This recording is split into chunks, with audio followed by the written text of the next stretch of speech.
Bonsoir à toutes et à toutes, merci d'être avec nous pour ce nouveau numéro de 85 Chrono, l'émission du jeudi en direct comme chaque semaine. Et comme chaque semaine à mes côtés, Alexandre Lenaour. Bonsoir Alexandre. Bonsoir Aurélien. Vous nous présenterez notamment les rendez-vous sportifs du week-end, mais aussi un nouvel entretien avec un skipper hongrois dont je vous laisserai prononcer parfaitement le nom dans quelques instants. On accueille également notre spécialiste basket Quentin Retailleau. Bonsoir Quentin. Bonsoir Aurélien. Et si vous êtes là, Quentin, c'est parce que nous recevons deux invités du Vendée Chaland Basket, avec tout d'abord Sébastien Lambert, le coach de l'équipe de N1. Bonsoir Sébastien. Bonsoir messieurs. Bonsoir. Et avec côté un de nos joueurs au poste d'arrière, Paul Turpin. Bonsoir Paul. Bonsoir. Et on va parler essentiellement de ce match très important qui aura lieu ce vendredi soir, salle Michel Vrignot à Chaland, dans la phase 2 de ce championnat de NM1, avant-dernier match de cette phase 2. Chaland face à Orchy. Quentin, match capital pour la qualification pour les playoffs. Oui, exactement. Ça sera un match très important à la salle Michel Vrignot parce qu'une victoire, normalement, qualifierait le Vendée Chaland Basket en play-off. Ça serait déjà une très belle performance pour cette saison, surtout qu'il y a eu une grosse victoire à Boulogne de 3 points, 89-92, dont, Paul, vous avez été un acteur majeur avec 26 points, 31 d'évaluation.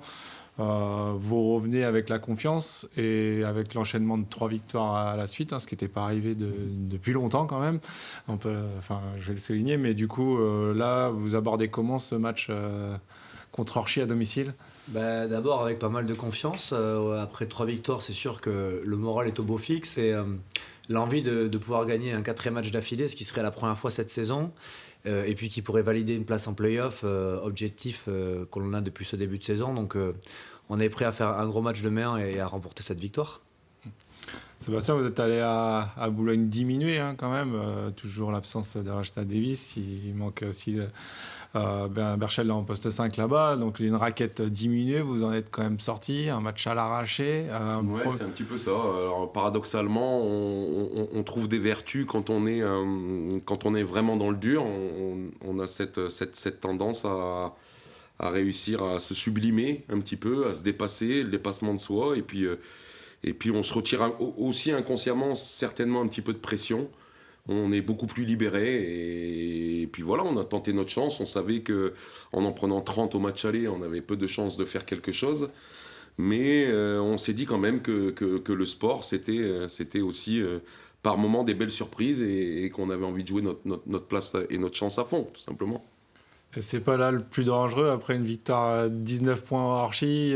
C'est le match au piège, mais alors je vais anticiper un petit peu parce que ça va être mon discours de demain matin au shooting, parce que j'ai pas parlé beaucoup cette semaine, mais je vais quand même dire 2-3 trucs.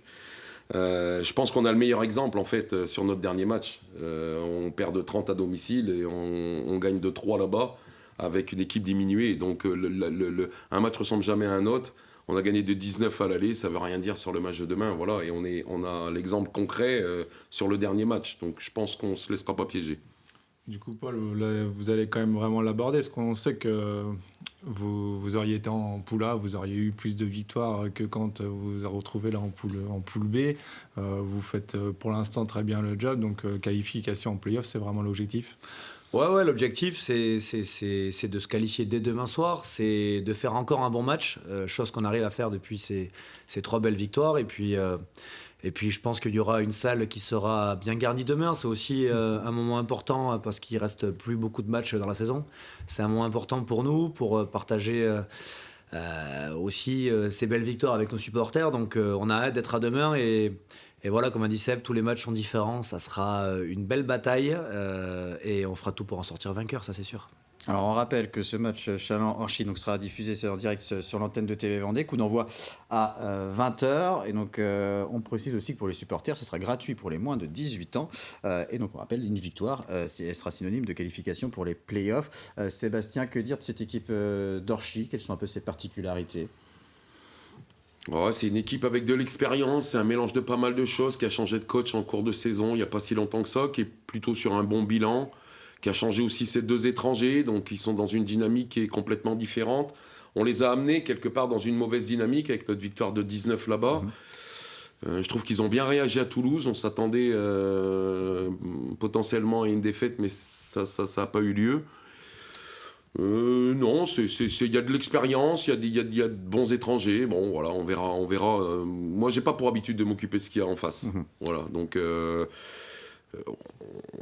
on y donne forcément un petit peu d'importance, mais je préfère me concentrer sur mon équipe. Je pense qu'on a assez de travail, nous, pour bien se coordonner, pour bien être ensemble en termes d'osmose, en termes de choix tactiques et autres, et on a assez de boulot comme ça.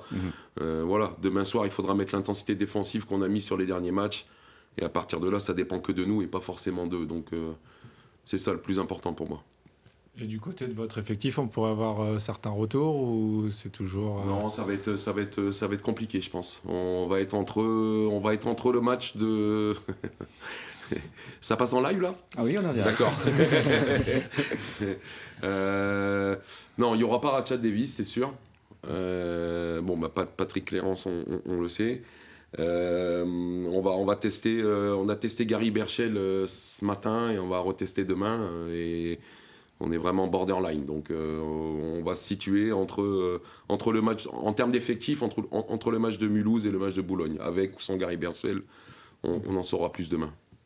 Alors on va voir le classement de ce groupe B de la phase 2 de National 1 masculine pour comprendre un peu l'enjeu de ce match face à Orchy, puisque pour l'instant Chaland a une victoire de plus qu'Orchy. Donc, alors, je ne sais pas si on peut voir le classement, on le voit là.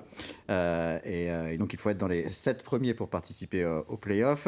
On voit aussi que vous n'avez qu'une victoire de retard alors il manque un classement là parce que le Havre a 24 points. Le Havre est 5e. Voilà, le Havre est 5e. 6e, Pontier 7e. Pas à jour. Il y aura l'objectif aussi, j'imagine, peut-être forcément de finir le plus haut possible, de gratter, d'aller chercher le Havre. On a la possibilité aujourd'hui de finir deuxième. Il y a un cas de figure où on peut finir deuxième en gagnant nos 2 matchs avec les bons résultats en face. L'avantage qu'on a sur la zone arrière, c'est qu'on a les points d'avérage. Le désavantage qu'on a sur les 3 de devant, c'est qu'on n'a pas le point d'avérage. Donc, et quand ça se joue comme ça à 1 point, 2 matchs de la fin, c'est quelque chose d'important. Donc, l'essentiel, c'est d'être dans les 7. Et puis, c'est vrai qu'après, si on peut réussir à gratter une place, on a 2 victoires sur Pontivy qui sont pas mal. Potentiellement 2 victoires sur Orchy si on prend celui de demain. Voilà, la donne elle est simple. À partir du moment où on gagne demain, on a la certitude de faire les playoffs et je pense qu'il faut pas calculer. On verra peut-être sur le dernier match, mais demain il faut y aller et casser le mur. Point. Allez, on reparle basket dans quelques instants, mais c'est l'heure de découvrir les premiers rendez-vous sportifs du week-end, Alexandre. Justement, on parle basket, on reste basket avec cette fois le championnat de National 1 masculine, mais dans le groupe C, 6e et antépénultième journée de championnat. Demain, vendredi soir, à la salle Beau Séjour, les Sables Vendée Basket reçoit le centre fédéral. Début de la rencontre à 20h. Un cran plus bas, le championnat de National 2 féminine se termine samedi après-midi pour la 22e et dernière journée. Les espoirs de La Roche Vendée Basket joueront à la maison l'équipe de Biorel, un match à suivre aux Zoudéry à 17h15. En National 3 féminine, place là aussi à l'épilogue de la saison avec la 22e journée du championnat. 2 rencontres programmées à domicile, Chantonnay-Saint-Germain 3e, reçoit Olivet 11e et avant-dernier. Dans ce même groupe, à noter le déplacement de Riévy et des Herbiers respectivement à Saran et Limoges. Et puis enfin sur son parquet, le Smash 6e accueillera le 3e Cholet. Lancement de ses rencontres dimanche à 15h30. Et puis avant de tourner la page basket, un œil sur la programmation en National 3 masculine. Encore 3 matchs à disputer avant la fin de saison. 24e journée samedi soir à suivre à 20h, tout particulièrement le derby entre Chambretot 10e et Luçon-Saint-Gemme 4e. Lanterne rouge, l'entente des clubs de La Roche-sur-Yon, BCY, CEPA RVBC affronte Vineuil. À l'extérieur, Salertaine jouera à Cherbourg et puis Chalon-Riévy se rendra lui à Quimper. En football, ce sera l'un des matchs à suivre de la 22e journée de National 2. Samedi soir, les Herbiers affrontent le Paris 13 Atlético, une rencontre à enjeu puisque le VHF est 5e à 3 longueurs de leur adversaire parisien actuellement sur le podium. Coup d'envoi à 18h au stade Massabielle et puis à suivre aussi le déplacement de la Roche VF sur le terrain de l'Avoine Olympique Chinon. Un étage en dessous en National 3, direction la 23e journée avec 3 matchs programmés sur les pelouses vendéennes. Samedi soir, Chaland reçoit Saint-Philbert, la Châtaigneraie affrontera la réserve des Chamois Niortais et puis duel de bas de tableau. Enfin, entre les Sables FCOC et Château-Gontier, 2 déplacements sont aussi à noter. Celui en haut de tableau entre le Poiré-Survie, 2e qui ira jouer le leader, la réserve du FC Nantes. Fontenay-le-Comte 3e se rendra pour sa part à Sablé-sur-Sarthe. En handball, à présent, on part à Pouzauges qui retrouve la salle de l'Étoile pour le compte de la 22e journée de National 1 masculine. Le PVHB, bon dernier, reçoit Cesson Rennes Métropole. Métropole Handball, 10e, début de la rencontre à 19h samedi. En cas de défaite, les Pouzogés pourraient être officiellement condamnés, relégués en N2. Là aussi, samedi soir, mais en rink hockey, place à la 16e journée de N1 Elite. La Vendéenne affronte Saint-Sébastien sur Loire à la salle de l'Angelmière. Les Lyonnais sont 5e, leurs voisins de Loire-Atlantique 8e, et ça démarre à 20h30 samedi soir. Alexandre, je vous laisse respirer quelques secondes puisque je vais vous redonner la main dans quelques instants, car c'est l'heure de l'entretien de 85 chrono. Et l'entretien que vous avez réalisé, Alexandre, avec l'un des 6 skippers IMOCA et potentiel candidat au prochain Vendée Globe, mais un skipper hongrois. Exactement. Et le nom de ce skipper hongrois, c'est Szabolcs Vörös, mais son diminutif, tout le monde l'appelle par celui-ci, c'est Sabi. Alors, il est arrivé à Padoue en Vendée, au point que certains ne savaient pas qu'il y avait bien un skipper hongrois qui se préparait pour le Vendée Globe 2024. Il est le skipper de l'IMOCA New Europe et à 50 ans, il s'apprête à participer à son tout premier Everest des mers. Alors, nous sommes allés à sa rencontre au Sable d'Olonne, sur le chantier où son IMOCA a passé l'hiver, mais il a été remis à l'eau depuis cet IMOCA. Préparation de course, premier pas dans la course au large, philosophie de course et de vie. Eh bien, Szabolcs Vörös a pris le temps et c'est l'extrait de l'entretien 85 chrono de ce jeudi. Bonjour Szabolcs Vörös. Bonjour, hello. Merci de nous accueillir pour cet entretien 85 chrono. Alors c'est votre première apparition sur TV Vendée. Vous êtes l'un des 6 skippers basés au Sable d'Olonne et candidat pour le Vendée Globe 2024 avec votre IMOCA New Europe. Szabolcs, vous avez 50 ans, vous êtes hongrois et un skipper assez discret, il faut le dire, dans le paysage de la course au large en Vendée. Alors pour ceux qui ne vous connaîtraient pas encore, qui êtes-vous finalement, Szabolcs Vörös? Yes, my name is Szabolcs Vörös. I'm coming from Hungary. Yes, I'm 50 years old. And as you know, in Hungary, we don't have the opportunity to sailing on the oceans because we don't have oceans. That's why we are using yours. And offshore sailing was always my dreams. You know, I started to sail when I was 6 years. I'm coming from a sailing family in Hungary. You know, my father was my trainer, my coach. My sister is an Olympic sailor in 470 class. She was participating in Olympic Games in Athens. We did together the 2007 America's Cup in Valencia. My brother is also a sailor. I did all kind of sailing, I must say, except the single-handed offshore sailing. And then if you want to do single-handed offshore sailing, you must be here in France. Pourquoi surtout avoir fait le choix de venir en Vendée plutôt que sur d'autres pôles de course au large comme à Lorient ou à Port-la-Forêt par exemple? It's quite simple. You know, the home of Vendée Globe is Le Sable d'Olonne, not Lorient. I really like Le Sable d'Olonne. They were welcoming me as a small project, and I think I feel very good here, and I'm very happy to be here in Le Sable d'Olonne. Alors, comment est-ce que s'organise votre emploi du temps entre votre vie sablaise et puis aussi votre vie dans votre pays natal, la Hongrie? Comment est-ce que tout ça s'organise? It's not easy. You know, the distance is 2000 kilometers, and most of the time I'm driving with a car. I'm spending about the half the time here in Le Sable, the other half in Hungary, because my sponsors and all administrative stuff has to be done in Hungary, and also part of my team is living in Hungary, so I traveled during this preparation at least 2 Vendée Globes on the road. The similar distances to Vendée Globes. Szabolcs, comme les 5 autres skippers qui sont basés ici au Sable d'Olonne, votre IMOCA a aussi passé l'hiver dans son chantier. C'était le chantier ici où était basé votre IMOCA. Évidemment, ce n'est pas l'IMOCA qui est à côté de nous. Avant d'être remis à l'eau le 20 mars dernier, quels ont été les grands travaux de cet hiver sur votre IMOCA New Europe? First of all, I would like to say thank you to Le Sable, the Classic Yacht Club, to giving me this nice place. And it was the first time in the past 3 years that I had the opportunity to spend in a proper shed, with a covered shed for the winter refit. Basically, the big refit on my boat was done last year, and then as a small team, we were focusing this year just servicing the boat. You know, after the season, we take everything apart, and then we just did smaller jobs. The goal is to make the boat as reliable as possible. La saison IMOCA, elle s'ouvre bientôt. Alors dans un peu plus de 2 semaines maintenant, le 28 avril marquera le départ de la Transat CIC qui rallie Lorient à New York. Et puis le 29 mai, place au départ de la New York Vendée-les-Sables. Szabolcs, quels seront vos objectifs sur ces 2 courses? Et puis surtout, allez-vous prendre part à ces 2 courses? No, I'm not taking part in both races. I decided just racing back from New York to the sub.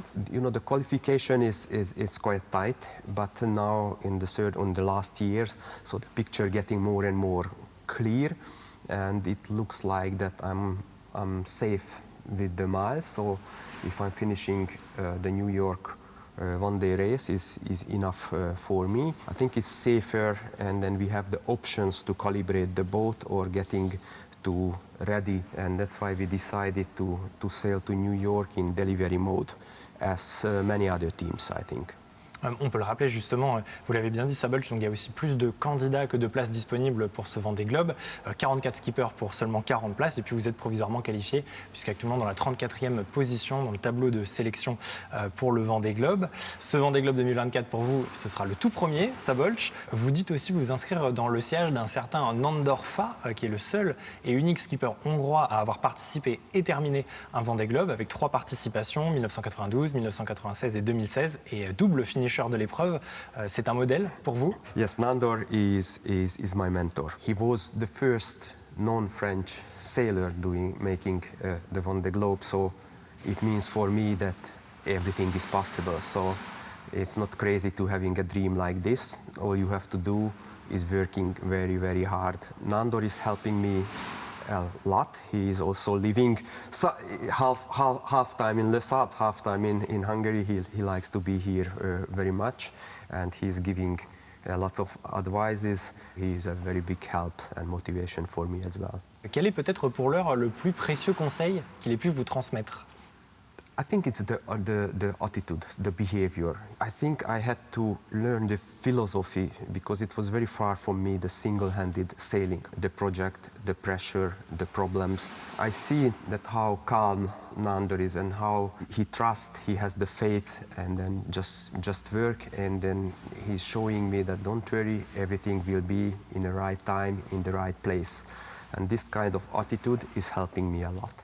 Puis voilà, entretien complet avec Szabolcs The Rush à retrouver juste après la fin de cette émission en replay sur tvvendée.fr. Allez, on revient au basket, mais avant de revenir à nos invités du Vendée Challenge Basket, on va s'intéresser on va faire un tour d'horizon des championnats nationaux, Quentin, mais on va rester en National 1 masculine avec l'autre équipe vendéenne, les Sables d'Olonne, qui elle est dans la poule C, donc lutte pour son maintien. Oui, les Sables d'Olonne qui ne va pas avoir trop le droit à l'erreur sur la fin de saison. Il lui reste 3 matchs, dont le prochain qui a été évoqué contre le Centre fédéral. Après, il aura un déplacement très très important à Firth. Et puis, il y aura la réception de Besançon. Il faut faire 3 sur 3 pour être sûr d'être maintenu. Je rappelle que c'est vraiment les 3 premiers de la poule qui se maintiendront en National 1. Après, il faut quand même être le mieux classé parce qu'on sait que chaque année, il peut y avoir des repêchages, souvent dus à des budgets trop limités pour certaines équipes. Un petit mot peut-être de nos invités sur les Sables. Est-ce que vous êtes confiant sur le maintien de vos voisins sablés? Très objectivement, je pense que les Sables d'aujourd'hui ne sont pas les Sables d'hier et qu'ils ont une équipe qui est beaucoup plus compétitive qu'elle ne l'a été par le passé, en tous les cas dans cette saison. Non, moi je les vois bien se maintenir. Paul également? Ouais, je pense qu'ils ont des matchs abordables jusqu'à la fin de saison. En faisant 3 sur 3, je pense qu'avec ce calendrier-là, c'est possible. Donc c'est clair que c'est quand même une bonne équipe, donc ça ne me surprendrait pas qu'ils se maintiennent à la fin de saison. Ils ont aussi une sacrée palette de blessures en début de saison, ce qui fait que ces points-là ont été amputés aussi. C'est ça. Et après, ce qu'ils peuvent regretter vraiment, c'est le dernier match face à Berck. Ils ont perdu ce match à domicile et du coup, là, ils n'ont pas le goal average et ça pourrait avoir une incidence à la fin de saison. On passe au basket féminin avec la Ligue féminine. Ça y est, la saison régulière est terminée. Et donc pour La Roche Vendée Basket, place au Playdown. Oui, place au Playdown, ça faisait longtemps qu'elles n'ont pas été dans cette situation. Mais elles n'ont pas connu ça. Avant, c'était les belles années de Coupe d'Europe qui vont s'arrêter. Les filles de Manu Baudy qui finissent la saison 10e avec 5 victoires et 17 défaites. Et elles vont aller jouer les playoffs alors, contre Charleville-Mézières, contre Saint-Amand et contre Landerneau. Le classement, ça ne sera pas celui-ci. Charleville-Mézières débutera premier de la poule avec 4 victoires et et 2 défaites. Saint-Amand avec 3 victoires et 3 défaites sera devant La Roche parce que La Roche aura aussi 3 victoires, 3 défaites mais à un point de pénalité infligé par la DNCG. Et ensuite on aura Landerneau à 2 victoires, 4 défaites avec aussi un point de pénalité. Donc ça va être tendu jusqu'à la fin. La Roche qui jouera le 19 avril contre Saint-Amand à domicile. Après elles enchaîneront des gros road trips avec 3 déplacements de suite à Charleville, à Landerneau et à Saint-Amand.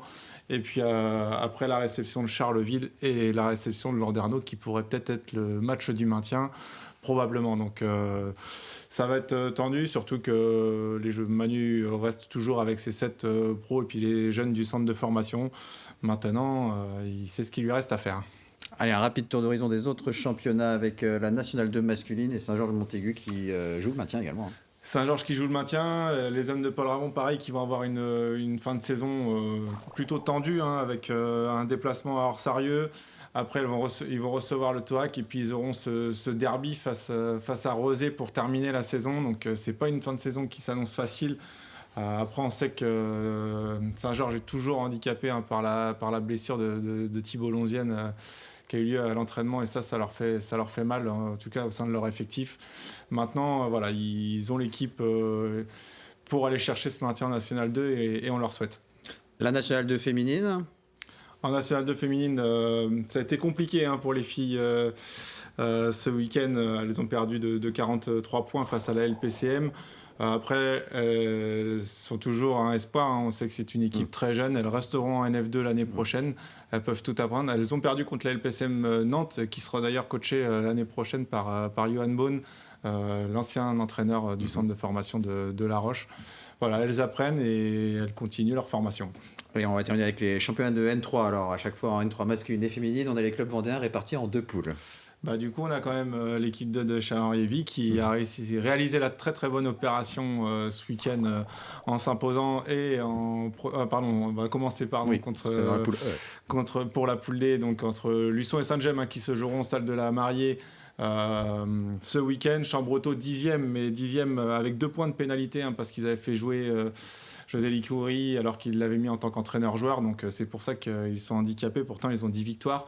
Et puis la CTC de La Roche qui est condamnée à la descente en pré-national. Et dans la poule E, c'est là qu'on va retrouver du coup, c'est là où il y a eu la bonne opération du week-end, la défaite de Montfort, la victoire de Chalon-Lévis et du coup la première place qui a été prise, donc synonyme pour l'instant de monter en National 2. Il reste encore 3 matchs de championnat, il faudra réussir 3 sur 3. Et puis Salertaine qui a assuré son maintien et du coup qui réalise pour l'instant une très bonne saison et Salertaine, il y aura aussi un changement de coach l'année prochaine. Olivier Leminor prend sa retraite. Très rapidement, les 2 poules de National 3 féminine pour terminer. Et en National 3 féminine, on a le Smatch Vendée Sud-Loire pareil qui va terminer la saison le week-end prochain. Une bonne saison encore en National 3, un maintien acquis très bien sportivement, donc il faut continuer sur cette lancée. On aura toujours 4 équipes l'année prochaine en National 3 féminine. Alors, c'est également la poule D qu'on n'a pas vue, voilà, avec Chantenay-Saint-Germain, Riévy aux 3e et 4e place, et les Herbes Bretaises 7e au classement de cette poule D. Mais on va revenir à la Nationale 1 masculine avec nos invités du Vendée Chaland Basket, Sébastien Lambert, le coach, et le joueur Paul Turpin. Chaland face à Orchy, vendredi soir à 20h. En cas de victoire, les Chalandais qualifiés pour les playoffs. Paul, sur la saison, vous êtes à 11 points de moyenne, 2,9 rebonds. Mais sur les 4 derniers matchs, vous avez 3 matchs à au minimum 20 points. On l'a dit tout à l'heure, 26 points, 5 rebonds, 7 passes décisives et 31 d'évaluation à Boulogne. Vous êtes sur une fin de saison en bonne forme quand même. Ouais, c'est clair que depuis ce début de deuxième phase, je suis plus performant. Je suis content parce que ça aide l'équipe à gagner. C'est ce qui compte clairement dans ce sport. Donc j'en profite, je continue à essayer de donner le maximum. Je me sens en confiance en ce moment. Après, on sait que d'un match à l'autre, tout peut basculer. Donc il faut prendre les bons côtés. Et voilà, je suis content parce que ma saison n'a pas été à la hauteur de ce que j'aurais aimé faire. Donc j'avais à cœur de faire une très bonne deuxième phase. Et pour l'instant, je suis content. Et les résultats de l'équipe suivent. Donc c'est vraiment bien. Sébastien, un mot sur Paul qui est sur cette meilleure deuxième partie de saison, comme il dit. De toute façon, c'est une évidence qu'à partir du moment où il est performant, on a beaucoup plus de chances de gagner, mais ça c'est la vérité de la palisse. Après, voilà, il y a des moments où il a eu plus ou moins de réussite, mais je dirais que ça fait partie d'une saison. Le plus important, c'est aujourd'hui. Ça reste un joueur français à plus de 11 points de moyenne. Il n'y en a pas non plus 50 dans la division de National 1. Donc, et puis c'est un joueur d'équipe aussi. Ça veut dire qu'il y a du monde autour. Non, c'est sûr que je pense qu'on aurait pu prétendre au top 5 avec un Paul Turpin comme ça toute l'année, mais c'est très très compliqué, surtout que les dernières perfs sont plutôt plus qu'abouties. Le plus important, c'est celle de demain. Sébastien, on sait que la saison de National 1 elle est longue et votre effectif a pas mal changé dès janvier. Vous avez eu l'arrivée de 2 nouveaux joueurs. Est-ce que ça joue pour le collectif? Est-ce que ça a joué pour la saison? Même depuis, on avait misé énormément quelque part avec cet effectif-là sur l'apport d'un Mike Ryan au début de l'année, qui était quand même un Américain intérieur poste 4-5 et référencé sur la division. Bon, il se trouve qu'il n'a pas fait un match, donc on a été embêté tout de suite. Derrière, j'ai repris un Américain qui avait obtenu 2 titres de MVP avec Chartres, qui a dû partir pour des sommes démesurées pour nous, on va dire. On en a fait un 3e, donc je dirais que là, aujourd'hui, c'est quand même quelque part déjà une victoire. Parce qu'on n'a pas eu d'équilibre du tout. Rashad Davis, qui a eu un début de saison compliqué.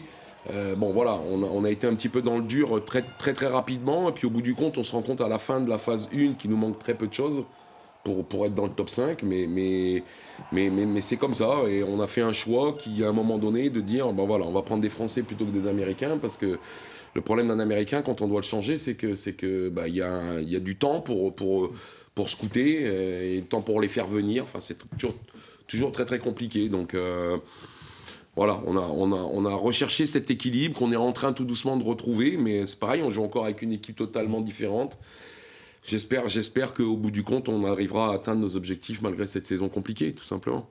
Vous avez évoqué tout à l'heure, Sébastien, l'absence de Patrick Clérance, votre pivot. Donc on sait absent puisqu'il a été mis à pied depuis le match à Vitré le 16 février pour un mauvais comportement. On a parlé d'une mise à pied temporaire. Est-ce qu'il est possible qu'on revoie Patrick Clérance sur les parquets cette saison, notamment si vous vous qualifiez pour les playoffs? Écoutez, c'est très, très délicat pour moi de m'exprimer sur le sujet parce que quelque part, le club l'a pas fait, il est mis à pied.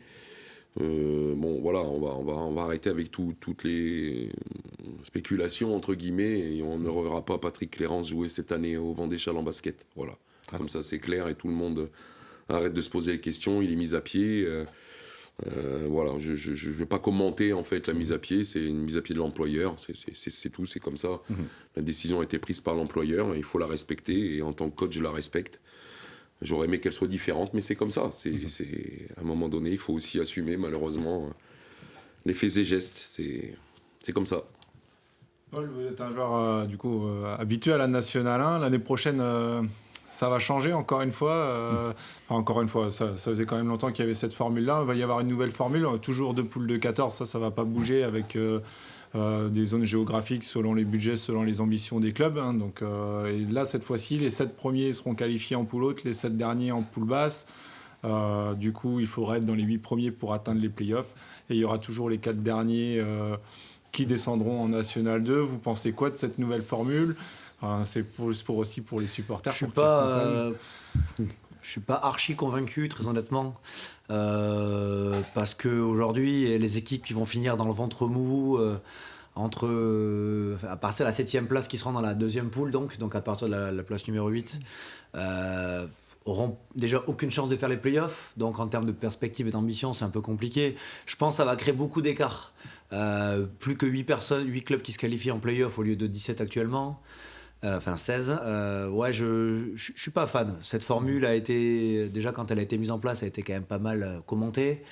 Et là, le fait qu'ils rechangent, très honnêtement, je sais pas trop où ils veulent en venir. Maintenant, il faut s'adapter. C'est le championnat qui est comme ça. Et puis on verra bien si cette formule fonctionne bien l'année prochaine. En tout cas, on va finir déjà cette saison sous cette formule-là. c'était On fort, rappelle hein. qu'en cas de victoire, Chalon sera qualifié pour les playoffs. Et le premier match des playoffs, on le sait, aura lieu le 26 avril. Et si vous êtes qualifié, ce sera à domicile, puisque le match retour, l'avantage du terrain sera pour les équipes qui sont dans la poule A, la poule haute. Mais en tout cas, il faudra déjà gagner ce vendredi soir à Vrigno contre Orchy. Les autres rendez-vous sportifs du week-end, Alexandre. Alors, on est reparti avec cette fois du tennis de table à partir de 17h samedi. L'US Laferrière peut s'offrir le droit de rêver à une finale pour l'accession lors de la prochaine journée. Avant cela, c'est Plérin avant-dernier qui se présente devant les Ferriérois pour la 18e journée de National 2. Messieurs, samedi soir, l'association La Roche Sport de Glace organise une soirée de patinage artistique et de danse sur glace, programme enfants et adultes au menu, lancé à partir de 19h à la patinoire Arago de La Roche-sur-Yon. Du sport automobile, ce week-end aussi, c'est à suivre samedi et dimanche. C'est la 18e édition de la course de côte de Bournezeau et c'est libre le samedi à 15h et c'est chrono le dimanche à 8h30 avant le début des courses à 13h30. En cyclisme, 3 rendez-vous à suivre ce week-end en Vendée. Le premier sera à Saint-Pierre-le-Vieux avec le championnat départemental Access, organisé par la Société Vélocipédique Fontenaisienne. Course réservée donc aux Access 1, 2, 3 et 4. Départ des différentes épreuves samedi dès 13h, route de la Porte de Lille. Au Poiré-sur-Vie, autre rendez-vous pour les Access également au programme de course de 65 et 72 km organisé par l'AC Poiré-sur-Vie. Ce sera cette fois dimanche à partir de 10h rue de la Croix-Bouée. Et puis troisième et dernier rendez-vous de cyclisme à l'agenda avec le championnat départemental des catégories Open 1, 2, 3 avec des courses aussi pour les moins de 15 ans. Premier départ dès 11h dimanche à la Maison des Associations de Beauvoir-sur-Mer. Il y aura également du BMX à suivre tout au long du week-end. Et du cyclisme également, mais du BMX plus précisément cette fois. Fontenay-le-Comte accueille la 3e manche de la Coupe départementale samedi. Et puis le dimanche, ce sera la Coupe régionale toujours à Fontenay-le-Comte. Et on termine cet agenda avec 2 rendez-vous de course à pied. L'un des gros événements, ce sera le trail du Champ du Loup. 2 jours de course à Chantonnay avec notamment samedi le 8-5, un ultra trail en semi-nocturne de 8h05. Relais famille, autre trail nocturne également au programme. Dimanche, il y aura là 3 formats de course au choix, 12, 23 et 42 km. Et puis enfin, samedi, direction Saint-Gilles-Croix-de-Vie pour la 2e édition de l'Urban Trail des Sardines entre le bord de mer, le Remblai et le centre-ville sur une distance de 13 km. Départ à partir de 16h samedi. Voilà, encore un agenda sportif bien fourni. Ce week-end, vous aurez l'embarras du choix. Et on va terminer cette émission, comme à chaque fois, avec le quiz. Et donc, nos invités et notre chroniqueur aussi vont participer à ce quiz et essayer de répondre le plus rapidement possible aux questions que vous avez concoctées. Alexandre, forcément des questions basket. 100% basket ce soir, j'espère que vous êtes prêts, messieurs. Cette saison, face à quelle équipe ? Eh bien, le VCB, votre équipe, a-t-il inscrit le plus grand nombre de points ? Quimper. Bonne réponse de Paul. Combien ? Fin septembre, 106 Ah, pas loin. 105. 105 points, il manquait pas grand-chose. Bon, le point est accordé quand même. Au VCB, quel joueur porte le numéro 66 ? Jérémy Richard. Richard. Voilà, égalité. Ah, je me laisse. Quel était le tout premier nom du Vendée Chalon Basket ? Quentin, normalement. C'est bien parce qu'on va apprendre quelque chose. C'est très très bien. Je l'ai pas non plus. Il n'y a pas d'indice là, c'est pas facile. Personne là. L'étoile sportive du Marais Basket Chalon. Il y a d'autres clubs à Chalon qui s'appellent le SM Chalon, notamment l'athlétisme, qui ont gardé ce nom historique. Alors le VCB évolue dans la salle Michel Vrignot. Autre question historique, mais qui était Michel Vrignot ? Je l'ai entendu il y a pas longtemps. Mais... pas dire de bêtises. C'est pas simple. Quentin non plus. Je suis pas bon. Je le sais, mais je suis pas Peut-être bon. que les téléspectateurs vont l'apprendre aussi. C'est un entrepreneur de BTP, bâtiments et travaux publics, et puis qui est devenu ensuite président et puis figure historique du club. Allez, on reste basket, mais dans une autre division. Quelle équipe a mis fin à l'aventure européenne de La Roche Vendée Basket cette saison en Eurocup Women ? Riga. Bonne réponse de Quentin. C'est pour Quentin. Riga. Riga en Lettonie. Quelle sélection internationale l'équipe de France féminine de basket va-t-elle affronter à 2 reprises en vue de la préparation aux Jeux Olympiques au Vent d'Espace ? La Finlande. C'est la Finlande. Ce sera le 29 juin et le 1er juillet. Et puis la dernière question, puisqu'on aura fait le tour de squeeze, on n'est pas trop charrette niveau temps, c'est bon. On est bien. Quelles sont les 2 équipes françaises en finale de l'Eurocoupe cette saison ? Paris et Bourg. Paris et Bourg. Ouais, Paul a été très rapide. Trop Il a facile. dégagé Trop très facile, rapidement, bravo. Bravo à vous Trop tous. facile, on a quand même Ah, pas non. été terrible. Ouais, J'espère mais qu'on vous, sera vous meilleur partirez demain d'ici, soir. on du coup. a appris des choses. Voilà. C'est vrai. Exactement. toujours bon. Alors en tout cas, on rappelle, Chaland face à Orchies ce vendredi soir, salle Michel Vrignot. Donc Michel Vrignot, ancien entrepreneur de BTP et président du club, bien sûr. 20h, coup d'envoi, direct sur TV Vendée. Mais on attend évidemment beaucoup de supporters salle Michel Vrignot. Je voudrais qu'on termine un petit clin d'œil à vous, Sébastien, en reprenant une photo postée sur le compte Instagram du club. Regardez cette photo avec marqué à côté on vous attend demain. J'espère qu'on l'a en régie. Je sais pas si les gens vont venir, du coup, elle fait un peu Vous peur, êtes non supporter de Chaland, vous voyez ça, vous n'avez plus le choix. Vaut mieux venir parce que Là, vaut mieux venir parce que sinon il va se fâcher tout rouge. Donc, soyez nombreux. On sait que Je l'ai ça... reçu 75 à 100 fois aujourd'hui, je pense. Mais je pense que ça va marcher. En tout cas, la salle risque d'être bien remplie, de avoir de l'ambiance. Et vous souhaite un très bon match, Messi, avec la victoire au bout. Merci Quentin. À Merci bientôt de votre pour accueil. parler au basket. Et Alexandre, je vous retrouve lundi matin dans la matinale Exactement. pour le journal des sports. Merci à vous de nous avoir suivis et très bonne fin de semaine à tous.